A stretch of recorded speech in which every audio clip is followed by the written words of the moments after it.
മിണ്ടുന്നതെല്ലാം വിവാദമാവുന്ന കാലമാണ്. ഇപ്പോൾ നമുക്കറിയാം രമേശ് പിഷാരടിയെ പറ്റി തന്നെ ഒരു വിവാദം വലിയ രീതിയിൽ ഉണ്ടാവുകയും അതിലൊരു മാപ്പ് പറച്ചിലേക്ക് പോകുക അല്ലെങ്കിൽ ഖേദപ്രകടനത്തിലേക്ക് പോകുന്ന സാഹചര്യമൊക്കെ ഉണ്ടായി.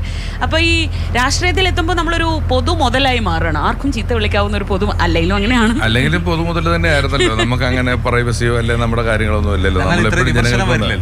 വിമർശനം ഇത്രയും കേൾക്കേണ്ടി വരില്ലല്ലോ. വിമർശനം ഈ കലാപരിപാടിയുടെ ജഡ്ജ്മെന്റ് ഉണ്ടാവുള്ളൂ, നമ്മുടെ പ്രകടനത്തിന്റെ ജഡ്ജ്മെന്റ് മാത്രമേ ഉണ്ടാവുള്ളൂ. വ്യക്തിപരമായ ജീവിതത്തിലെ കാര്യങ്ങളെ കുറിച്ച് അത്ര കണ്ട് ഉണ്ടാവില്ല. പക്ഷെ വിമർശനം ഇലക്ഷൻ സമയമാകുമ്പോൾ കുറച്ചുകൂടെ അഗ്രസീവ് ആയിരിക്കുന്നേ. അത് പ്രതീക്ഷ തന്നെയാണ് ഇറങ്ങിയിട്ടുള്ളത്.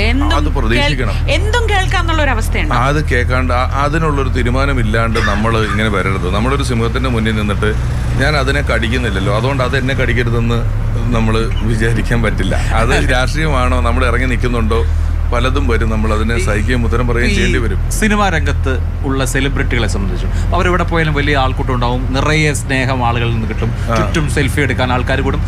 ഒരു ഡ്രീം ലാൻഡാണ്. പക്ഷെ രാഷ്ട്രീയത്തിലേക്ക് വരുമ്പോൾ അതിൽ കല്ലും മുള്ളുമൊക്കെ ഉണ്ടാവും. വളരെ കഠിനമായി ചീത്ത പറയുന്നവർ, വിമർശിക്കുന്നവരൊക്കെ ഉണ്ടാവും.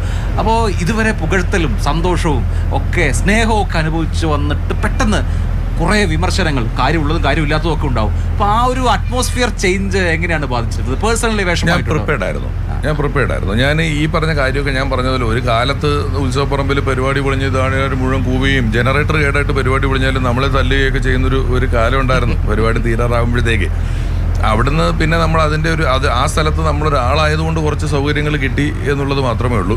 ഇത് ഞാൻ വെൽ പ്രിപ്പയർഡ് ആയിരുന്നു, ഇതെല്ലാം പറയും. പിന്നെ ആത്യന്തികമായി എനിക്ക് കൊടുക്കുന്നൊരു വിശ്വാസമുണ്ട്. ഞാൻ എന്ത് പറഞ്ഞാലും ഞാനതല്ലല്ലോ, ഞാനത് അങ്ങനെ ചെയ്തിട്ടില്ലല്ലോ, ഞാൻ വളരെ മാന്യമായിട്ടാണല്ലോ സംസാരിച്ചിട്ടുള്ളത്, മാന്യമായിട്ടാണ് ഇടപെട്ടിട്ടുള്ളത് എന്നുള്ളൊരു ബോധ്യം എനിക്കുള്ളത് കൊണ്ട് ടെൻഷനുകളില്ല.